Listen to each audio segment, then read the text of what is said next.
Welcome back to Soundwell Guitar. Check it out. Isn't this pretty? Beads. This is called a mala. These are also known as mala beads, except for this one with the tassel. That's called the guru bead. It's an interesting concept. Please stick around. This will make sense in the end, what this has to do with guitar. All right. I personally do practice meditation, and I do like to recite mantras, some that I come up with my own. If you don't know what a mantra is, it's usually just something that you recite over and over. You repeat it over and over. It could be like, say you're going through a period of time in your life where you're feeling a lot of low self-esteem. It might be helpful for you to just recite over and over in stillness to yourself, I am worthy, I am loved, I am capable, I'm safe, things like that. And you keep repeating them and you're rewiring your brain to align with that belief system. Because otherwise, if we don't do things like that and we're just on autopilot, the tendency is to kind of go into a survival mode, and then sometimes we say things like, things aren't going to work out, I better prepare for the worst. Sometimes it's best to rewire with that, and this can be a very useful tool when reciting mantras such as those. Other mantras sometimes are written in what is known as Sanskrit, like Om Mani Padme Hum or Sata Nama. I even like the Hawaiian prayer, Ho'oponopono. Ho'oponopono. There we go. And it's another type of mantra. It's Hawaiian. And you're just reciting over and over in English. I'm sorry. Please forgive me. Thank you. I love you. These are very powerful things to do. Now, what do beads have to do with it? Well, it's not much different from the traditional Catholic prayer beads, where they hold a bead and then they say a prayer like a Hail Mary, Our Father, and they go to the next bead. And growing up in Catholic school, I actually never fully understood why that was. It just seemed like a ritual. And in a sense it is, but it's a mnemonic technique. And I own one of these. I've owned a few of them. I find this one to be actually particularly beautiful. It even has like the Buddha tree, the tree that Buddha sat under when he gained enlightenment at the bottom here. Okay, so what is the point of this? The beads count your prayers for you, or mantras. So when you're reciting over and over some type of mantra, you hold a bead. Once you've finished, you go to the next bead, and so on, and you keep going. Now, the idea is once you've gone from this side of the guru bead all the way to the other side of the guru bead, you will have then said 100 mantras, or prayers, affirmations, whatever you want to call it. 100. Once you've reached the end of the necklace. So then you don't have to count. You can just focus on the mantra. It makes great sense. Interesting thing about that is, though, is a true mala, such as this one, that's not 100 beads from here to the guru bead. It's 108. Why the extra 8? Just believe that somewhere along the line, we're all imperfect. We're probably going to make about 8 mistakes.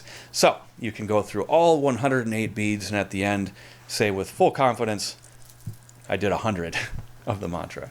Okay, now let's get on with the point here. This is a music guitar channel. I'm not trying to turn it into a lecture about religion or anything like that, but I think the concept carries over into the way we practice the guitar. I'm going to grab a pick here. You know what? I'm wearing this. I'm going to wear it during the video. Why not? Okay. Here we go. What does this have to do with the prayer beads? I've made this crossover with some students when I talk to them about practicing, and repetitions are extremely important. So this is the connection I made with the mala necklace and the guitar. When we do reps, it's kind of hard to count them. But what if we looked at the neck of the guitars as each fret or position that we're in as a bead, and it does the counting for us? And so then you can do this with your practice technique. And let's say you're just doing a very basic pattern. We'll just do a 1-octave major scale. That's a really simple pattern, right? 2-4, 1-2-4, 1-3-4, and back down again. In case you didn't know what a scale is, it comes from the Italian word scala, which means ladder. Ladder. What do you do on a ladder? You go up it and you go down it. That's all you do with these scales, and you're practicing them just so that you really have them down, where you could play them in your sleep. You're working on your tone. You're working on the like dexterity, stamina. And there's also that part too where you should engage in meditation, where your ears really listen to the notes and you think about all the possibilities all those notes have, and then the relationship each one has with the other notes. But meanwhile, while practicing, if you can count your reps, that can be really beneficial. Then you know how many reps you did. So like the mala necklace, each position or fret we'll consider like a bead. So you do the pattern. Doesn't have to be this one. It's a good one though. Then you move up one. Okay, that would be 2 reps. Now I don't have to count though. I went from first position, I'm now in third position, so that's easy to count. I've done it 3 times. I didn't have to say 1, 2, or whatever. But then the trick is that you would keep moving up. And just do it the best that you can. But then if you find yourself like, made a mistake, you can stop yourself. It's like, all right, I made a mistake. How many did I get? I went from first position to 6th position. So I had 5 perfect ones. Once I got to the 6th rep, I made a mistake. Then you start over and try to beat that score. So I think it's a really fun, intentional way to practice doing, your rudiments, your scale patterns and stuff, and be able to just count them. Okay, another thing I do when it comes to like counting, and it was right, we'll just take this piece of music right here. I grabbed one out of my stack of music because I knew I would find it in here. This is Bach's cello suite. It's in D major. It was originally in G, but anyway, it's the prelude. And you can see right there in the sheet music, I'm counting my reps. Each time I play it, I put a tally on the thing. And I remember when I first started doing that, it was back during the pandemic. I hadn't heard of anybody ever doing it before, but my friend Mike at the Art of Guitar said he was doing it. I thought, wow, that's brilliant. That's a really innovative idea. Because what happened is when I sat down to do it, I played the tune over and over and over, which I always do, just arduous repetitions. And I was marking them down, not really paying attention. Just every time I play it, slash, whatever, doing the tally thing. And then after a while, I felt exhausted. I'm like, I've played this so many times. I must have played it 100 times. And 100 times, 100 was my goal. No, I was surprised when I sat down and I had played it about 15 times. And I really in my head thought I had played it way more than that. But, the truth was on the paper. It showed my reps.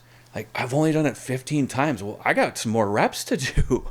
And it was kind of exciting. And I started making notes, too, after several reps. Like, did I make a breakthrough by 20 or 30? What did it feel like to do 50? That kind of thing. And it was extremely helpful. So, again, it was just about doing the reps and counting the reps. And I've got one more thought that I want to leave you with when it comes to doing lots of repetition on the guitar and why it's beneficial. Now, I know a lot in this video is probably sounding like a lot of spiritual ideas, esoteric, ontological. I am very much into that sort of thing, but it crosses over into my music. Absolutely. How could it not? So, I mean, music is very much a philosophical and spiritual experience for me. It always has been. Okay, so I think about like doing reps, and I remember reading in a book by an author named Dan Millman, who was an Olympic gymnast, and he talked about the reps that he would do for whatever types of exercises it was he was doing in the Olympics. And that he would see other people doing many, many reps, but a lot of them were sloppy. And so they're like, yeah, I did like so many reps, like 50 or whatever on this particular movement. But he would observe that a lot of them were sloppy, incoherent. And he said he would do all of his reps perfectly, no matter how slow he had to do it, because he wanted each one to be perfect. And here's the reasoning. He talked about how our hands are sensory perceptors. Think about that when you're playing guitar. Sensory perceptors, they are taking in information as you play. So when you play, and I'll just go back to that major scale.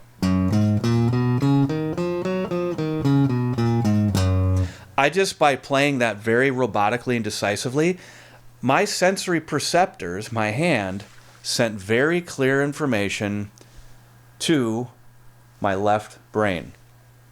Not because it was my left hand. It's just my left brain. Now, I'm not a neuroscientist, but I do understand this much, that the left brain is what is known by, and I've heard this referred to in other books by like Neville Goddard, Charles Hannell, that it is the gatekeeper.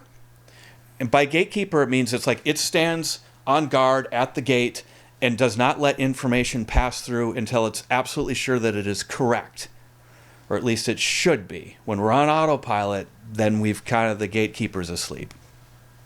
Because what happens once it passes through this filtering mechanism, it then goes into what is known as our right brain subconscious. So left brain consciousness passing information onto the right brain subconscious. And the subconscious ideas that we have are our belief systems. And when we do go on autopilot, when we do things just naturally, like walking into a room and turning on a light switch or driving a car to work, that's where the right brain subconscious takes over. We don't have to think about it. We've got it down. But before we got it down, again, we had to do it very decisively, very intentionally, and it was the left brain that mapped it out. But it's very slow. It's very slow and analytical. Once it spits it back out at you when it comes from this part of your brain, that's when you can do things really fast, right? Okay. However, what if that information keeps getting past the gatekeeper and it's incorrect information? For instance, I practice my scale and I'm going like this.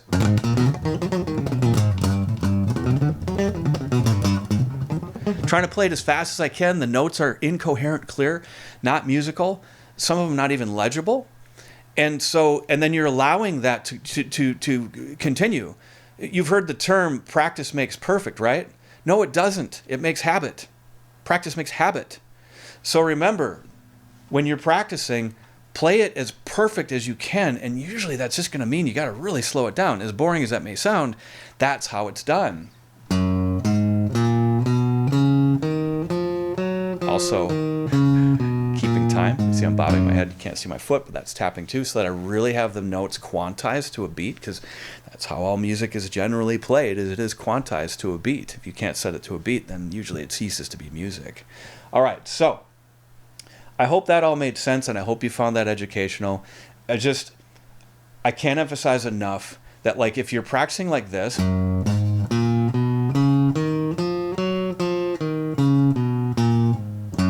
that is the left brain conscious being really decisive. And then once you've done it enough, you can be like, all right, subconscious belief systems, spit it back out at me.